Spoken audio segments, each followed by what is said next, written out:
नमस्कार साथियों, क्रिक सूत्रा में आप सभी का स्वागत है। तो आखिर हुआ वही जो होना चाहिए था। टॉप फोर निश्चित हो चुका है। अब टॉप फोर में मुकाबला है कि कौन नंबर 1 रहेगा, कौन नंबर 2 रहेगा, कौन नंबर 3 रहेगा, कौन नंबर 4 रहेगा। बाकी 6 टीमें आज के मैच के बाद बाहर हो गई हैं। अब उनके टॉप फोर में पहुंचने का कोई भी मैथमेटिक्स, गुणा भाग, हार जीत काम नहीं आने वाली है।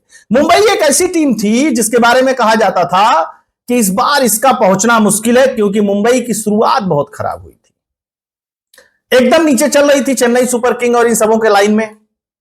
लेकिन जब एक बार लय पकड़ा मुंबई ने, तो फिर वो लय टूटा नहीं। मुंबई का लगातार जीतती गई और इस लगातार जीतने में उसने एक मैच हारा था, फिर भी कोई इंपैक्ट नहीं पड़ा। और आज दिल्ली को हरा करके मुंबई भी क्वालिफाई कर गई। दिल्ली के पास आज चांस था, उस चांस को दिल्ली ने गवा दिया। और चांस ही नहीं गवाया, टॉप फोर में जाने का जो सुनहरा अवसर था उसको भी दिल्ली ने गवा दिया। लेकिन मुंबई ने क्या कमबैक किया और मुंबई के खिलाड़ियों ने क्या खेल दिखाया, यह समझने वाली बात है। मुंबई का टॉप ऑर्डर चल रहा था, आज टॉप ऑर्डर फ्लॉप था। फिर भी सूर्य कुमार यादव ने और नमन धीर ने जो बल्लेबाजी की, स्कोर तो 180 रन ही बना, लेकिन जो बल्लेबाजी की उस पिच पे मुंबई के विश्व स्तरीय बॉलरों के लिए आसान कर दिया पूरा का पूरा मैच। अदरवाइज एक समय लग रहा था कि मुंबई 150 से अधिक नहीं जाएगी, बहुत जाएगी मुंबई तो 150 जाएगी, जिस तरीके का उसका परफॉर्मेंस था। रिकल्टन खेल रहे थे 18 गेंद पर 25 रन बना करके। रोहित शर्मा 5 गेंद पर 5 रन बना करके आउट हो गए। विल जैक जो थे वो 13 गेंद पर 21 रन बनाया उन्होंने। तो ये टॉप ऑर्डर था उनका 1 2 3। फिर चौथे पे आते हैं सूर्य कुमार यादव, और सूर्य कुमार यादव ने थ्रू आउट इस टूर्नामेंट में परफॉर्मेंस किया है। थ्रू आउट वो रन बना रहे हैं और उन्होंने 43 गेंद पर 73 रन बनाए और खूंटा गाड़ के खड़े हो गए कि भैया एक छोर पे तो हम खेलेंगे, दूसरे छोर से आओ और तेजी से खेलते जाओ। 27 गेंद पर 27 रन तिलक वर्मा ने बनाए, 6 गेंद पर 3 रन कप्तान हार्दिक पांड्या ने बनाए। लेकिन नमन धीर जब आए तो उन्होंने 8 गेंद पर जो 24 रन की महत्वपूर्ण पारी खेली वो बहुत जबरदस्त था। और एक समय तो 2 ओवर में 48 रन ठोक दिए मुंबई ने। किसी को उम्मीद थी कि इस पिच पे 48 रन 2 ओवर में बन जाएंगे? किसी को उम्मीद नहीं थी, लेकिन बने। और फिर जो रही सही कसर थी वो मुंबई के बॉलरों ने आकर के निकाल दिया। जहां तक बॉलिंग की बात की जाए अगर दिल्ली के, तो मुकेश पहले 2 ओवर में बहुत इफेक्टिव थे, बाद के 2 ओवर में बहुत उनकी पिटाई हुई। हालांकि मुस्तफिजुर रहमान ये ठीक ठाक बॉलिंग कर ले गए। उसके बाद एक निगम है, वो भी अच्छी बॉलिंग कर ले गए। कुलदीप ने बहुत अच्छी बॉलिंग की, लेकिन अंत में आकर के चमीरा ने और मुकेश कुमार ने जो गड़बड़ की, उसकी वजह से पूरा का पूरा मैच दिल्ली के कब्जे में आता हुआ दिख रहा मैच मुंबई के कब्जे में चला गया। मतलब शुरुआत में जब ये खेल रहे थे मुंबई वाले, तो कोई कह नहीं रहा था कि भाई साहब आज मुंबई जीतेगी, लग रहा था कि आज मुंबई हार जाएगी, दिल्ली के चांसेस बढ़िया बैठेंगे। अब आते हैं बल्लेबाजी के ऊपर दिल्ली के। तो केएल राहुल जो लगातार परफॉर्मर थे, उन्होंने 6 गेंद पर 11 रन बनाया। फॉफ डु प्लेसिस फ्लॉप रहे, 7 गेंद पर 6 रन बनाए। 9 गेंद पर 6 रन अभिषेक पोरल बना करके गए, वो भी फ्लॉप चल रहे थे, अच्छे बैटिंग कर रहे थे, वो भी आज फ्लॉप हो गए। समीर रिजवी ने 35 गेंद पर 39 रन बनाया, कोई उसका मतलब नहीं था। 11 गेंद पर 20 रन निगम ने बनाया। स्टब्स भी आज कुछ नहीं कर पाए, 4 गेंद पर मात्र 2 रन बनाए। 16 गेंद पर 18 रन आशुतोष शर्मा ने बनाए और कुल मिला जुला करके 18.2 ओवर में 121 रन बना करके पूरी की पूरी दिल्ली वापस चली गई। और इसी के साथ दिल्ली की उम्मीदें भी खत्म हो गई। हालांकि दिल्ली शुरू में बहुत जबरदस्त परफॉर्मर थी। दिल्ली और गुजरात लगातार नंबर 1 नंबर 2 नंबर 1 नंबर 2 था।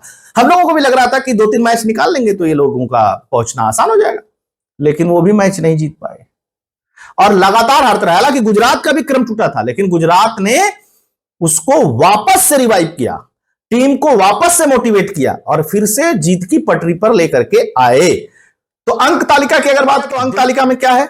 नंबर 1 पे है गुजरात, 12 मैच में 9 मैच जीती है, 3 हारी है, 18 पॉइंट के साथ।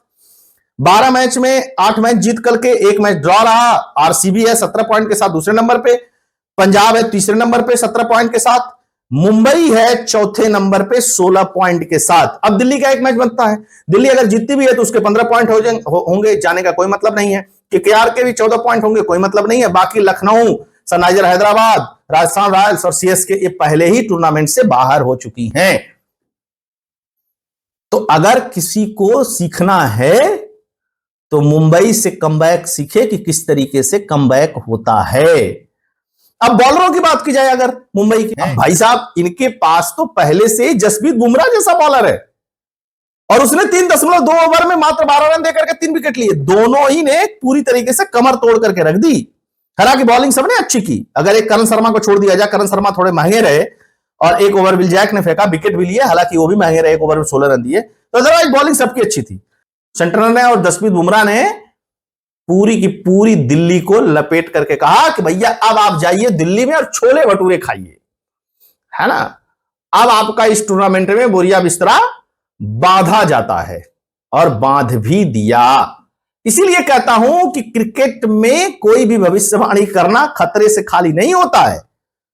और हुआ, लेकिन जब मुंबई जीत की पटरी पे चल रही थी और जिस तरीके से उनकी बॉलिंग यूनिट, उनकी बैटिंग, सारा उनकी फील्डिंग परफॉर्म कर रही थी, मुझे लग रहा था कि मुंबई अब हकदार बन गई है टॉप 4 की।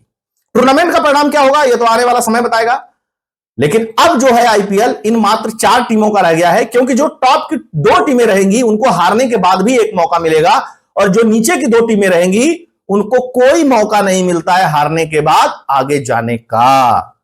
तो इसलिए महत्वपूर्ण हो जाता है इन 4 टीमों के आपस का टूर्नामेंट। और बाकी जो हारी हुई टीमें हैं, जो बाहर हो चुकी हैं, उनका भी मैच इनसे पड़ेगा। तो वो कहीं उस खुंदक में किसी न किसी टीम को लपेट दे और वो जो टॉप पे जा रही टीम थी वो नीचे आ जाए, तो कोई अतिशयोक्ति नहीं होगी। हालांकि टॉप पे बने रहने के लिए 2 मैच में से 1 मैच जीतना जरूरी है गुजरात को, जबकि मुंबई को अगर टॉप पे जाना है तो अगला मैच उसको जीतना पड़ेगा। फिर भी गुजरात अगर जीत जाती है तब भी मुंबई टॉप पे नहीं पहुंच पाएगी, तो मुंबई की कोशिश रहेगी कि टॉप 2 में जाए, गुजरात की कोशिश रहेगी कि टॉप पे बने रहें अगला मैच जीत करके। देखिए बाकी क्रिकेट है, क्रिकेट में कुछ भी कभी भी हो सकता है, कोई भी भविष्यवाणी नहीं कर जा सकती है। लेकिन उस बांग्लादेशी को लाने के बाद दिल्ली का जो हश्र हुआ, इससे मुझे बड़ी प्रसन्नता हुई। जब देश में कुछ प्रॉब्लम्स हैं और चल रही हैं और लोग कह रहे हैं कि बांग्लादेशी खिलाड़ी को मत लाकर खिलाओ, तो 20 टूर्नामेंट में आपको ला करके खिलाने की इतनी जरूरत क्या थी? आपने गाली भी सुना, मैच भी गंवा दिया, फायदा भी कुछ नहीं हुआ। तो दोस्तों चैनल को सब्सक्राइब करिएगा, वीडियो को लाइक करिएगा, अधिक से अधिक लोगों तक शेयर करिएगा। जय हिंद, जय भारत।